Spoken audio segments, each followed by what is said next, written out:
अच्छा यार, मैंने ना एक पेज पे देखा था जी, सीएम पंजाब का पर डे खर्च जो है ना तकरीबन अराउंड 57-58 लाख के पास है पर डे खर्चा।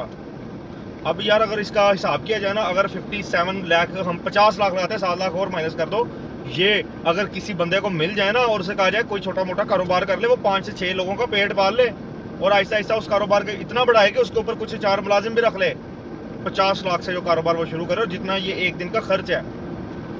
अब हो क्या रहा है, गरीब की मेट्रो बस बंद होने के चांसेस हैं। हमारा 11 अरब का जहाज चाहिए हमें। गरीब सूखी रोटी को तरस रहा है। असी भाई जी डेली का 60 लाख खर्च करके कर जाना है। यार अल्लाह ना करे कभी कि भाई ये खबर जो है सच हो, लेकिन यार बड़ा मैंने देखा ना, मुझे दुख आया। मैंने कहा चलो जी, इसका अगर 57 या 58 लाख से खर्च पर डे, तो यार बाकी भी तो हैं, वो भी तो कोई डेली का 20-25 लाख एक बंदा उड़ा ही जाता होगा। तो अगर देखा जाए ना, जितने अरसे से ये लगे हुए और इनका पर डे खर्चा है, मैं कहता हूँ कि कोई 50,000 लोगों को तो वैसे ही ये क्या कहते हैं रोजगार मिल जाना था, जिसके नीचे कम से कम 40-50 लोगों ने, 40-50 लाख लोगों ने अपना क्या कहते हैं उनको भी उनके थ्रू रोजगार मिल जाना था। लेकिन क्या चीज़ हो जाती है, आती वही है। मैंने हिसाब लगाया, जब ये हुकूमत में आते हैं ना तो अपनी शाह खर्चियाँ तो ऐसे तुन के करते हैं ना कि हर पूरी उस पोजीशन को टका के एंजॉय करते हैं।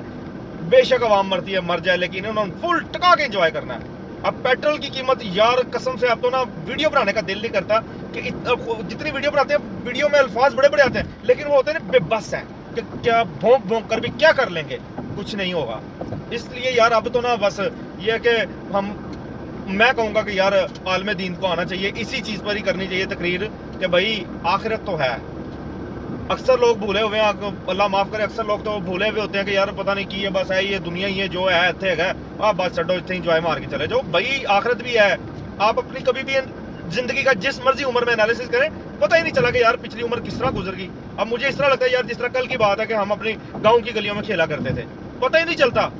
और मजे की बात है, मैं ये बात नाना अबू से कही, वो कहते हैं कि मैं तो बुढ़ेपा आ गया, इंज लगता रात को सोवांगे सुबह उठना भी कि नहीं, तो कह रहे आई लगता जिवें कल दी गलियां से, भी हिंदुस्तान दी गलियां खेलते होंगे कल दी गल्लां ने। तो भाई टाइम गुजरते बिल्कुल पता नहीं चलता। ना करें कि अपने खाली इतना अपने बच्चों का ही बनाते जाएं। उन्होंने तो आपकी अगली एक पुश्त के बाद दूसरी पुश्त को तो आपका नाम भी नहीं पता हो ना। तो भाई कम अज कम आपको चाहिए कि अपनी आखिरत की भी तैयारी कर लें। दुनिया का बहुत बहुत ज्यादा इकट्ठा हो गया है, दुनिया के अमीर 3 लोगों में आप आ गए हैं, लेकिन यार अब अपनी आखिरत की तो करें तैयारी कि आखिरत के भी कोई अमीर लोगों में ना आए, कम से कम आखिरत के गरीब लोगों में तो आ जाएं, कि जिनमें कम से कम हम थोड़ी बहुत सजा के बाद जन्नत तक तो जा सकें, कब्र के अजाब से तो बचें। अब उसकी भी थोड़ी तैयारी कर लें ये लोग।